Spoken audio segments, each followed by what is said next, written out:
And we are back with the latest in our look back at America's exit from Afghanistan 1 year ago. For 20 years, American troops relied on Afghans willing to help and risk retribution from the Taliban. I sat down with the authors of the new book, Always Faithful, Major Tom Schueman and his interpreter, Zainullah Zaki, about their close bond and their struggle to get Zach and his family out. Nice to meet you. Thanks for having us. Thank you. Great to meet you. They are brothers born in combat. Everybody ready?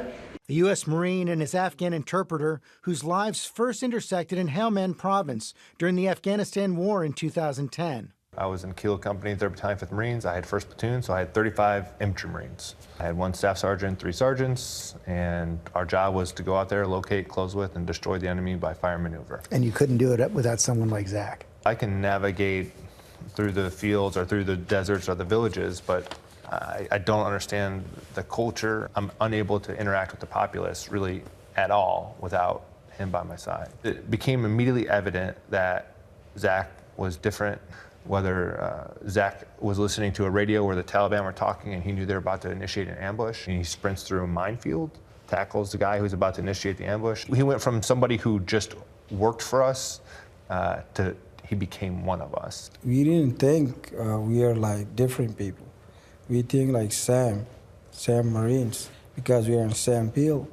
If we die, we all die same place. We gotta help each other. In the new book, Always Faithful, Major Tom Schueman and Zainullah Zaki open up about their bond from 7 months spent together on the battlefield to Zach and his family's harrowing escape as Kabul fell to the Taliban 1 year ago this month.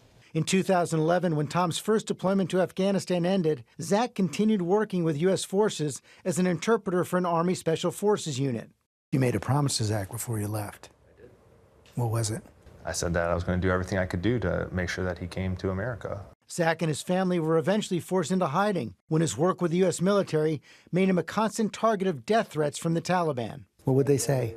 You gotta pay for this. We gotta cut out your head from your body and throw you to the river. In 2016, Zach reached out to Tom for help applying for a special immigrant visa, a program for Afghan citizens who worked with American forces. For the next 5 years, a few times a year, we would re-engage with the program. So we would try and fail.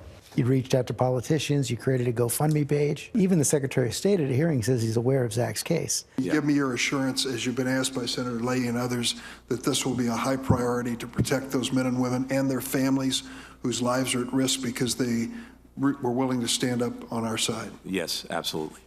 You must think at that point, well, he's coming home. There was a lot of hope. But? It was a false summit. Every time we thought, this is it, this general has come in, this admiral is sporting in. These people were sincere and earnest in what they were trying to do. And it wasn't that any one individual was dishonest or didn't try their best. It's just that the system in and of itself. It added up to a betrayal, though, right? He did his part. And we didn't do ours? Do you have your visa? No. The urgency of Zach's situation increased with the president's announcement last summer. Our military mission in Afghanistan will conclude on August 31st. That's when I started this guerrilla marketing campaign. If you can help him get back to America, please reach out.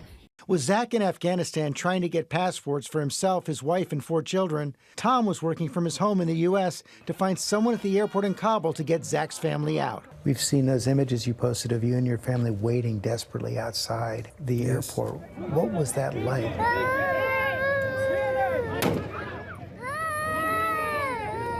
That was very first moment in my life.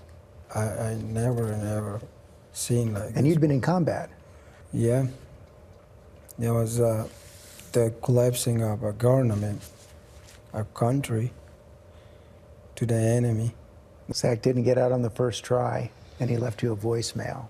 We just returned back to our apartment because there was a gunshot fire everywhere. That's why we are returning back to our house. But on the third try, you finally made it out. When we get there, and I just send them texts, we are here.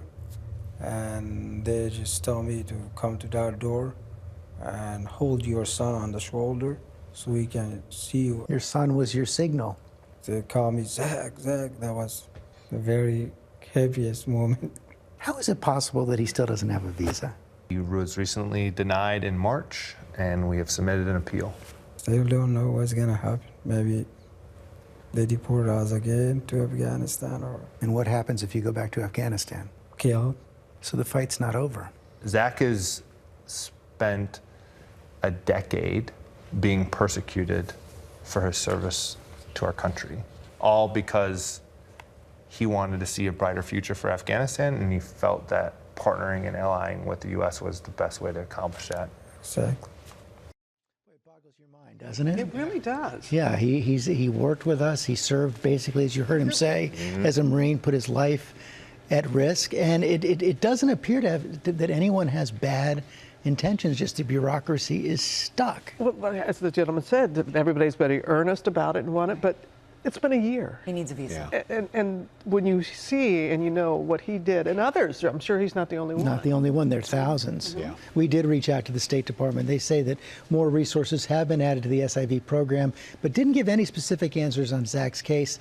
The department says there are actually thousands of applicants in the pipeline still being processed right now. So we hope they are processed well, because until you have that visa, you're always at some risk of being deported. Yes. Yeah. How about the book? Is it out? It's out today, Always Faithful.